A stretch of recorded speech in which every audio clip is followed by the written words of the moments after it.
Hello, gunfighters, aspiring gunfighters, boys and girls of all ages. Welcome to Gunfighter Life, where we talk about guns, gunfighting, tactics, the right way with Almighty God at the center, Judeo-Christian values, and real-world first-hand experience. Hopefully in a format that's not full of disgusting language, unarticulate language, blasphemy, things like that.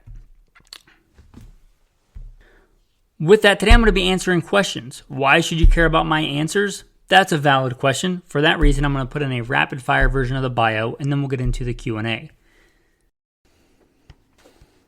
Blessed to have served in the military, law enforcement, combat veteran, private contractor, competition shooter, lifelong hunter, guide. Blessed by God that He got me through all those things so I could share this firsthand training, knowledge, experience with you to serve you today. Let's dive into the podcast. All right, this first question, and I should say all these are coming from Spotify because Spotify has a cool feature that is on there for me to ask you questions, but I thought it'd be better if you guys could ask me questions, so I said ask me some questions. And these are from Spotify.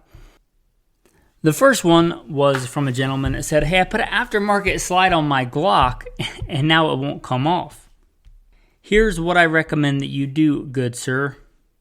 If you can depress the firing pin plunger, it's that big channel in the back of your slide. If you can take the tension off that somehow and then remove the back plate off of your Glock and then take the innards out, that slide should be able to come off. There may be something happening where that sear is not getting tripped when you pull those two little tabs on the side and press the trigger. I've seen that happen before.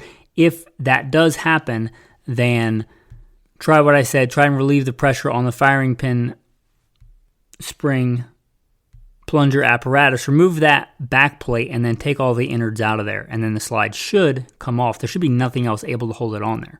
Anyway, that is a quick fix for that if you can actually get it done. It's a good question. And that was from Yo Ramada. Cool name. Thanks. Appreciate you writing in. This is an easy question. It was from a shotgun question or a back to basics episode. And he said, what shotgun is that in the thumbnail? That is a old school Remington 870 Wingmaster. Got it at Cabela's, used and beat up for, I think, under $400 before taxes and whatever. That's a Remington 870. Old school Wingmaster. Police setup, meaning it has rifle sights. That's what it is. Easy question. Thanks, Henry. Another question, what do I think of the 35 Whelen? Well, I've done an entire episode on the 35 Whelen. You might want to go check that out. I think it's entitled something like 35 Whelen Elk Hammer. It's a great cartridge. If you want to neck up, if you want something bigger and beefier than 30-06 without a belted Magnum case, it's a phenomenal round. Now, where do you live and what are you hunting? If you live east of the Mississippi, you're just getting it because you want it, let's be honest, probably. There's nothing wrong with that. It's a good cartridge. But if you're going to hunt moose and big bear and things like that, if you're the kind of hunter that doesn't hunt elk in the big wide open spaces but spot and stalk and still hunts in thick timber and thick country, or like Pacific Northwest elk in real dense country, yeah, 35 Whelen's a good cartridge, a practical cartridge for that. It's sadly not widely available in a lot of options, nowhere near the amount of that 30-06 is.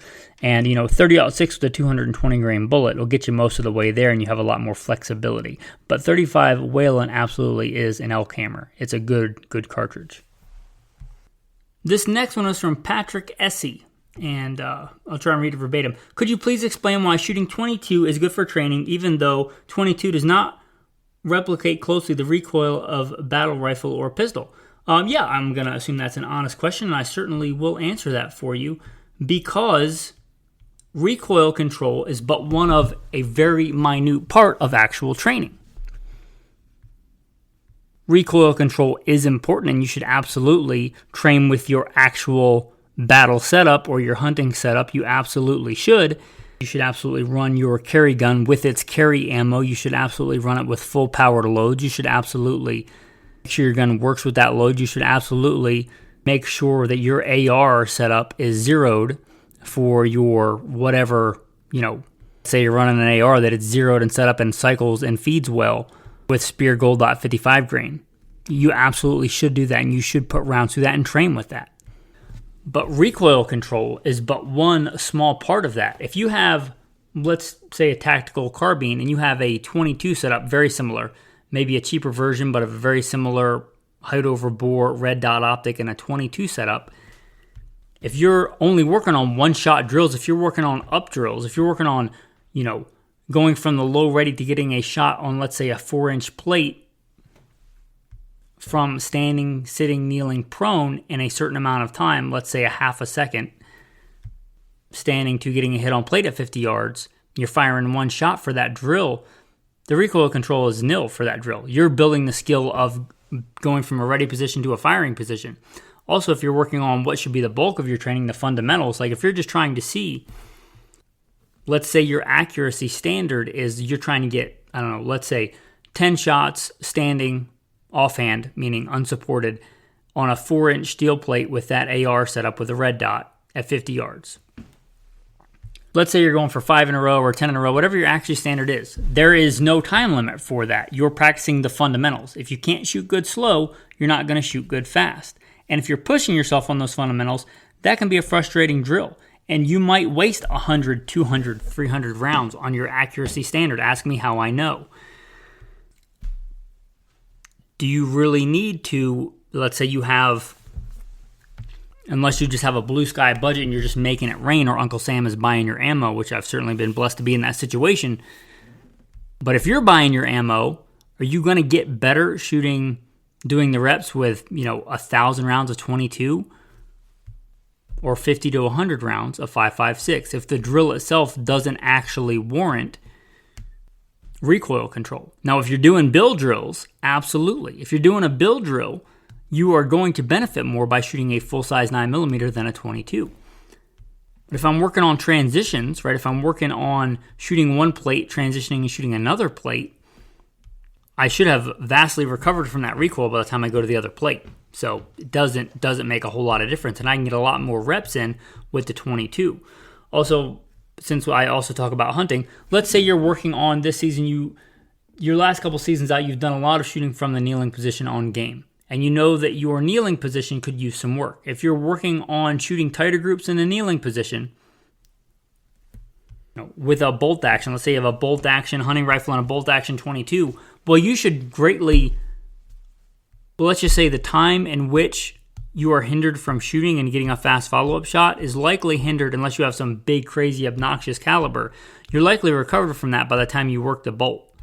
So if you're working a bolt-action rifle, unless you just need to learn how to handle the behemoth amount of a big cartridge recoil, if you're working on getting a good kneeling position,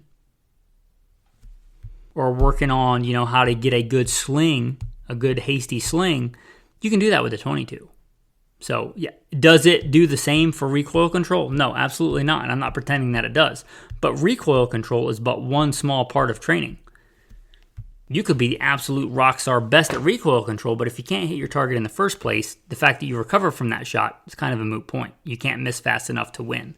But a good question, and I hopefully you asked it honestly, and that's why I think dry fire number 1 and 22 number 2 is a big reason why you train with dry fire and 22, because many of those skills, if I'm just working on the draw, right, I don't need even usually to fire a shot for that.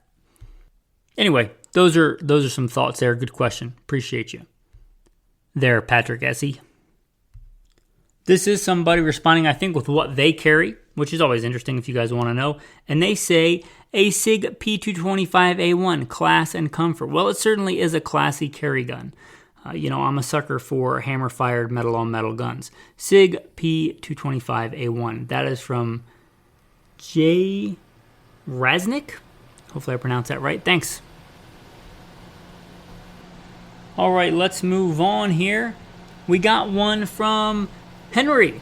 I love all the shotgun episodes. Please do more. I live in a mostly infringed state. I cannot decide for deer hunting 20-gauge Sabo or 12-gauge Bernecki slugs. Shotgun's a great weapon, right? I'm a big proponent of that. It may not be as tactical or as cool looking on Instagram, but it's absolutely the most practical weapon, I think, for most people for a vast majority of situations. Now, here's the thing. Do you only have one shotgun? Is this going to be your one shotgun? If it's going to be your one shotgun, get a 12 gauge. And I would even say Foster slugs. You don't need Bernanke slugs for a 12 gauge for deer. A Foster slugs will work fine if you just want Bernanke slugs, but I would go with whatever slugs grouped better in my gun. And for whatever reason, and I'm not sponsored by Federal, but Federal True Ball rifled slugs generally give me the best accuracy. Because there's more than enough energy in a Foster slug and penetration to kill a deer. So, if a True Ball rifled Foster slug gave me a 1-inch accuracy and a Bernanke slug gave me a 2-inch accuracy, I would go with the Foster slug. Bernanke slugs are great though, especially if you're going on bigger or dangerous game or you want to, disable a engine block. Now here's the thing: if it's not your all-around shotgun, if it's just for deer hunting with slugs, if it's a one-trick pony, right? Then yeah, because here's the thing: you're supposed to shoot sabot slugs to a rifled barrel, and Bernanke slugs to a smoothbore barrel, or Foster slugs for a smoothbore barrel for that matter.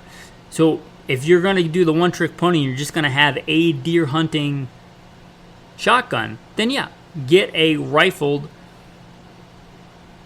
shotgun that shoots sabot slugs. It should almost certainly, unless there's some weird anomaly, be far more accurate. And again, there's more than enough energy, even in a 20 gauge slug, to put down a deer. There just is. So if you want the maximum hunting potential for deer out of a shotgun, and it's only going to hunt deer, then yeah, you're going to want the 20 gauge sabot. However, it's going to be a rifle barrel, so you're not really shooting birdshot or anything out of it. So it's your one-trick pony. It's your deer hunting shotgun. So if that's what you want, then go that way. If you want an all-around shotgun, then go with a smoothbore and go with Foster or Bernanke slugs. But it's a good question. I appreciate it.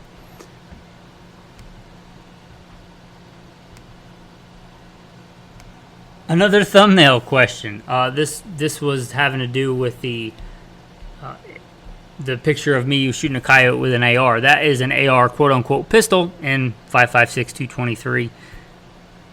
And the load used to take that coyote was 55 grain Hornady match boat tail hollow point, which worked rather well.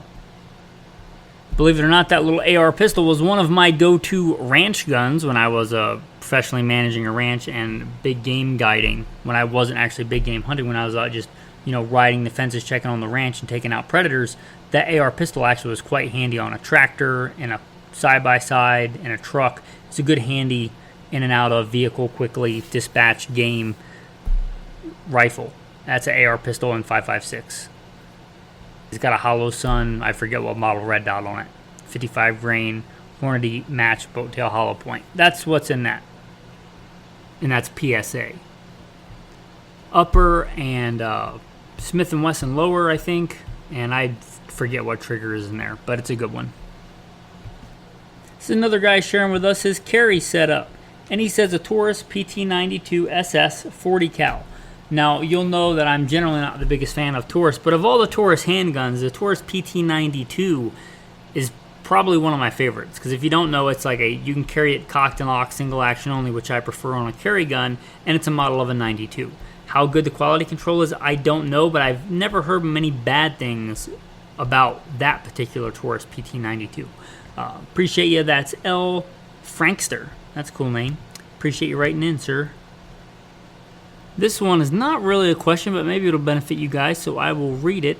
And it's from Fred. Hey, leave your guns at home when visiting Canada. I am not anti-gun, coach and taught rifle and pistol safety for 30 plus years. Email me.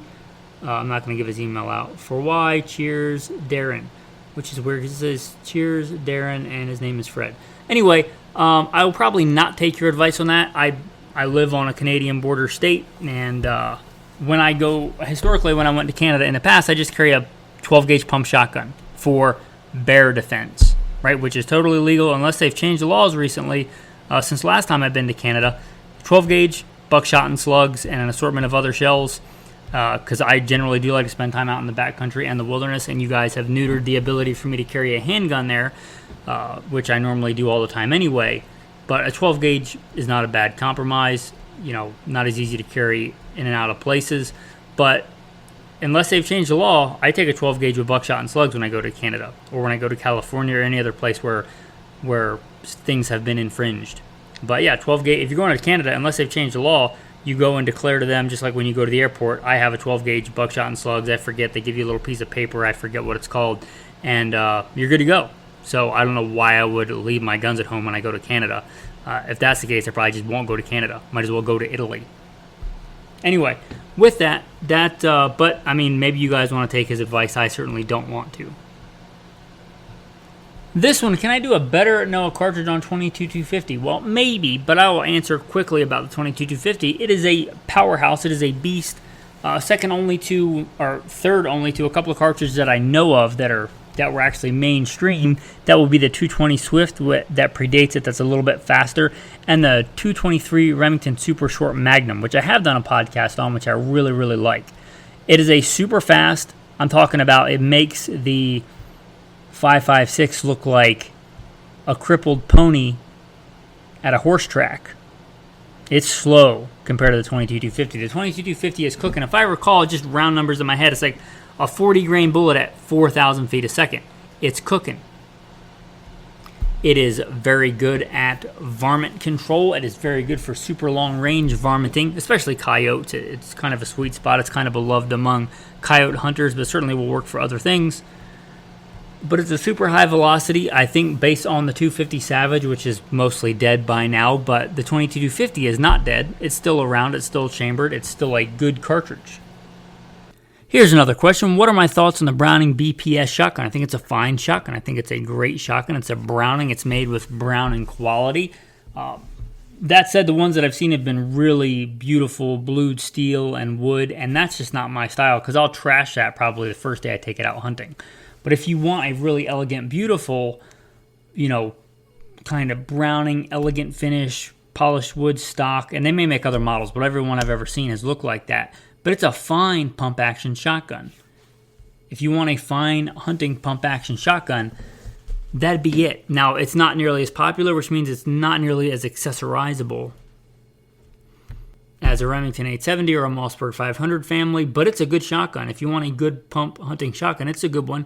Also, if you're left-handed, it's a good one because it ejects out of the bottom. It's not similar in design, but fairly similar in function to the old Ithacas, where they eject out the bottom. It's just a simple design. So if you're left-handed, it may put it above those other two choices. Anyway, the Browning BPS, it's a good, solid shotgun that I generally don't have much use for, but there's nothing wrong with the shotgun itself. And again, if you're left-handed and or you want a beautiful, elegant, fine finish, blued steel, Japanese, polished wood gun, then Browning BPS is a good, solid shotgun. All right, so this one is from, let's see here, who do we got? This one's from Jordan, and I don't know what episode it's in response to because I don't see that on my end, but probably a shotgun episode. 20-inch Maverick 88 Security for $238 from Sportsman's Outdoor Superstore.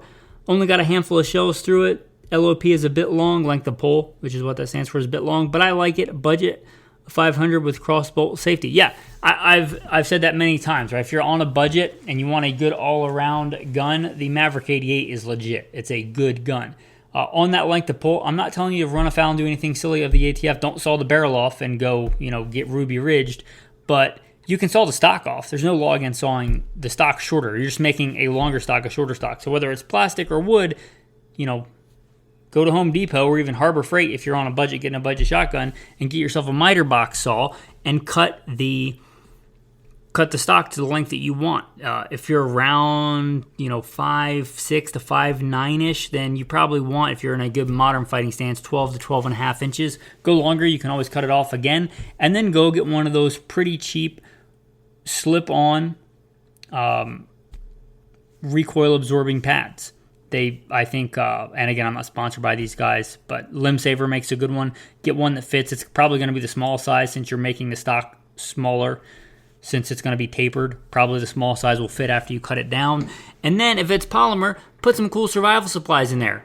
Extra knife, some 550 cord, and an extra shell, button compass, survival it out. Anyway, that's my advice on that. But yeah, the Maverick 88 is legit shotgun. It's a good, beefy, reliable shotgun. And it's not even like made in China, like a bunch of budget guns are made in Turkey. It's made in America. It's a good shotgun. So with that, don't hesitate to, if you're looking for a good all-around shotgun, a great trunk gun that's probably way more functional and practical than a super tricked-out AR with, $2,000 AR with a $1,000 optic and a bunch of extra stuff. As a truck gun, it's probably more practical. It's a good option. So anyway, yeah, the Maverick 88 is a legit shotgun. Thanks for bringing it to our attention again. And let's see what we have here for our next question. There's somebody saying, God bless me for doing the podcast, providing the information. Hey, I appreciate that. I don't know if you want your name out there or not, but hey, I appreciate the encouragement. I am a verbal affirmation, love language kind of guy, and that really does mean a lot, right? If I was just doing this for the money, I would have quit a long time ago. So I appreciate you with the encouragement. And I'll just say that was from first name, first initial P. Not giving too much away. I appreciate that. And 2 more responses to let you guys know what people are packing out there. Glock 19.5, which I assume he means Gem 5. Get a gun that will always go bang. Okay. And Staccato 2011 C2. I bet you can imagine which one of those I would rather carry. I'm a big fan of the Staccato. Blessed to have a couple of them. And yeah, they're a good gun. They're elegant. They are, they're just an elegant, beautiful, amazing weapon. Probably the best duty grade weapon money can buy in 2024. So definitely not going to fault you there for that. The Staccato 2011s. And I should mention, I don't have Staccatos. I have I had them way before they were Staccato. I have STIs. And we've got some more answers to that. A Springfield Hellcat and a Staccato C2. Staccato, again, elegant, beautiful. I'm not a big fan of Springfield, you guys know that, but I'm mostly talking about the Springfield XDs, made in Croatia. I've never seen one make it through a legit training course or carried by a professional that didn't break, not a single one. The Hellcat, I can't say the same about. They're too new. I'm not going to rag on them. I would really like for Springfield to make an actual good handgun. I haven't seen much good from their 1911s or their Croatian-made XDs. But the Hellcat, again, different ballpark. I'm not going to judge it since I haven't actually seen one break in front of my eyes. Let alone all of them. I've seen people try to run break in front of my eyes. So hopefully that's a good gun. I don't want Springfield to be horrible at making handguns. And this is somebody ragging on Judeo-Christian values. He said there's no Judeo-Christian values, only Christian values. I would disagree with that in that Jesus Christ was Jewish. You're going to like that or not, but that's just a fact. Like, Jesus Christ was Jewish. I'm not Jewish, but Jesus Christ was Jewish, and I follow him. I am a Christian, and the values in Christianity come from Judaism, the 10 Commandments. I am the Lord your God who brought you out of the land of Egypt, out of the house of bondage. You shall have no other gods before me. You shall not make for yourself a carved image, any likeness of anything that is in the heavens above, or that is in the earth beneath, or that is in the waters under the earth. You shall not bow down to them, nor serve them, for I, the Lord your God, am a jealous God, visiting the iniquities of the fathers upon the children to the 3rd and 4th generation of those who hate me, showing mercy to thousands to those who love me and keep my commandments. You shall not take the name of the Lord your God in vain, for the Lord will not hold him guiltless who takes his name in vain. Remember the Sabbath day to keep it holy. 6 days you shall labor and do all your work. But the 7th day is the Sabbath of the Lord thy God. In it you shall do no work, you, nor your son, nor your daughter, nor your male servant, nor your female servant, nor your cattle, nor the stranger who is within your gates. For in 6 days the Lord made the heavens and the earth, the sea, and all that is in them, and rested the 7th day. Therefore the Lord blessed the Sabbath day, and hallowed it. Honor your father and mother, that your days may be long upon the land, which the Lord your God is giving you. You shall not murder. You shall not commit adultery. You shall not steal. You shall not bear false witness against your neighbor. You shall not covet your neighbor's house. You shall not covet your neighbor's wife, nor his male servant, nor his female servant, nor his ox, nor his donkey, nor anything that is your neighbor's. You're going to tell me those aren't Judeo-Christian values? You're going to tell me when Jesus was asked what is the greatest of all the commandments, he didn't say, well, none of the Jewish ones. I'm going to give you some different stuff. No, Hear, O Israel, the Lord our God, the Lord is one, and you shall love the Lord your God with all your heart, with all your soul, with all your mind, and with all your strength. This is the first commandment, and the second like it is this: you shall love your neighbor as yourself. Right? Those commandments that Jesus said are the greatest of all the commandments, not the only commandments, the greatest. They're straight out of Torah. Those are Jewish commandments. Those are Judeo-Christian values. So yeah, it is Judeo-Christian. If you don't like it, then that's your problem. But Jesus Christ was Jewish. His values In the beginning was the Word, and the Word was with God, and the Word was God. He is that Word, that Torah. That is Jesus. It's not a separate thing. It's Judeo-Christian values. And that's a great place to end it. And I guess we'll count the 10 Commandments as our verse of the day. Hey guys, I appreciate your questions. I really do appreciate you writing in.